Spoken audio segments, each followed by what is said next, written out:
ओम नमः शिवाय। अब हम रुद्र संहिता द्वितीय खंड का अध्याय 11 और 12 पढ़ने जा रहे हैं। दक्ष की तपस्या और देवी शिवा का उन्हें वरदान देना।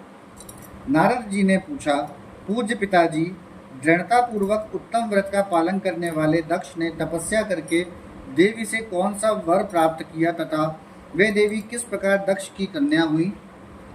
ब्रह्मा जी ने कहा, नारद, तुम धन्य हो।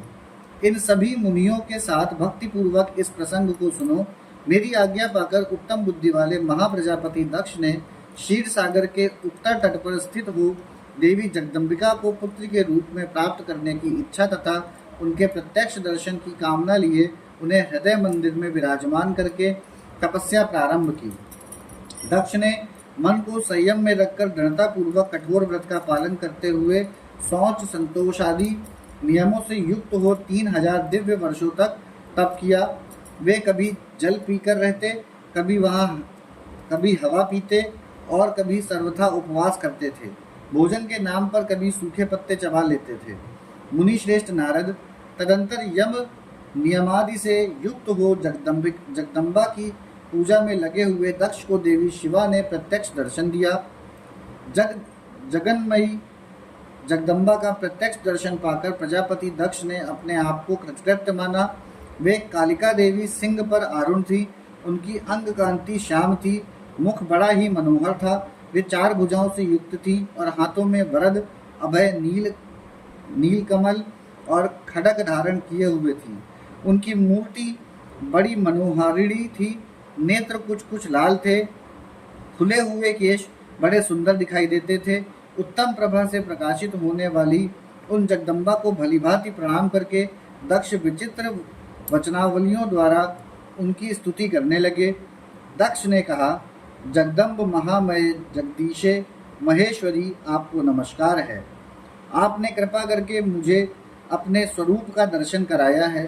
भगवती आद्य मुझ पर प्रसन्न होइए।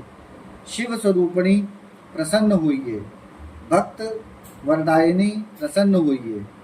जगन्मय, आपको मेरा नमस्कार है। ब्रह्मा जी कहते हैं, मुने, संयत चित्त वाले दक्ष के इस प्रकार स्तुति करने पर महेश्वरी शिवा ने स्वयं ही उनके अभिप्राय को जान लिया। तो भी दक्ष से इस प्रकार कहा, दक्ष, तुम्हारी इस उत्तम भक्ति से मैं बहुत संतुष्ट हूँ। तुम अपना मनोवांछित वर मांगो। तुम्हारे लिए मुझे कुछ भी अदेय नहीं होगा।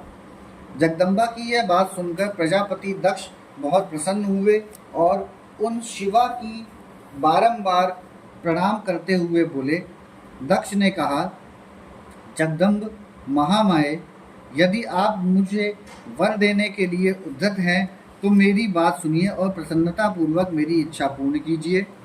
मेरे स्वामी जो भगवान शिव हैं, वे रुद्र नाम धारण करके ब्रह्मा जी के पुत्र रूप से अवतीर्ण हुए हैं।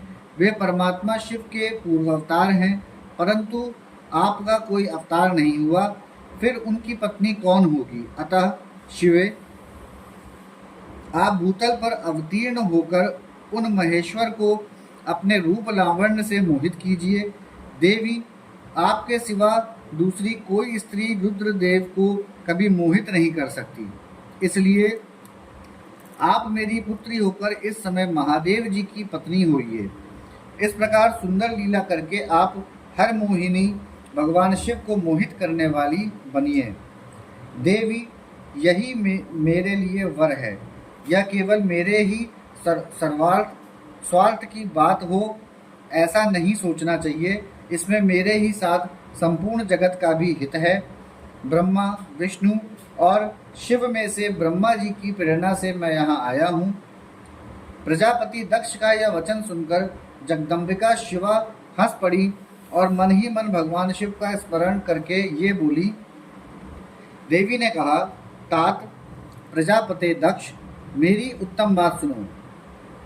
मैं सत्य कहती हूँ, तुम्हारी भक्ति से अत्यंत प्रसन्न हो तो मैं संपूर्ण मनोवांछित वस्तु देने के लिए उद्यत हूँ।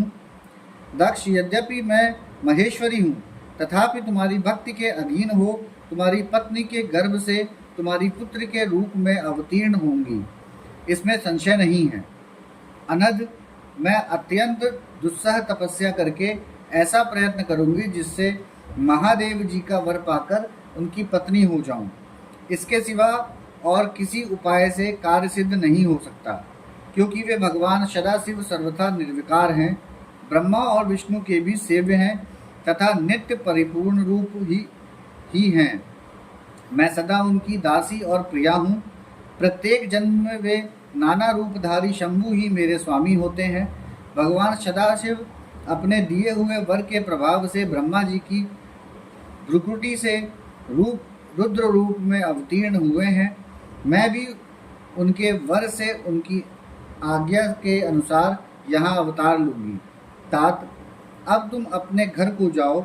इस कार्य में जो मेरी दूती अथवा सहायिका होगी उसे मैंने जान लिया है। अब शीघ्र ही मैं तुम्हारी पुत्री होकर महादेव जी की पत्नी बनूंगी। दक्ष से यह उत्तम वचन कहकर मन ही मन शिव की आज्ञा प्राप्त करके देवी शिवा ने शिव के चरणारविंदों का चिंतन करते हुए फिर कहा, प्रजापते, परंतु मेरा एक प्रण है, उसे तुम्हें सदा मन में रखना चाहिए। मैं उस प्रण को सुना देती हूँ, तुम उसे सत्य समझो, मिथ्या न मानो। यदि कभी मेरे प्रति तुम्हारा आदर घट जाएगा, तब उसी समय मैं अपने शरीर को त्याग दूंगी, अपने स्वरूप में लीन हो जाऊंगी अथवा दूसरा शरीर धारण कर लूंगी। मेरा यह कथन सत्य है। प्रजापते, प्रत्येक सर्ग या कल्प के लिए तुम्हें यह वर दे दिया गया। मैं तुम्हारी पुत्री होकर भगवान शिव की पत्नी होंगी। मुख्य प्रजापति दक्ष से ऐसा कहकर महेश्वरी शिवा उनके देखते देखते वहीं अंतर्ध्यान हो गई।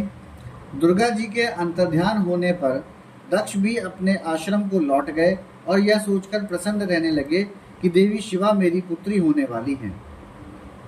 यहाँ पर हमारा अध्याय 11 और 12 समाप्त होता है। ओम नमः शिवाय।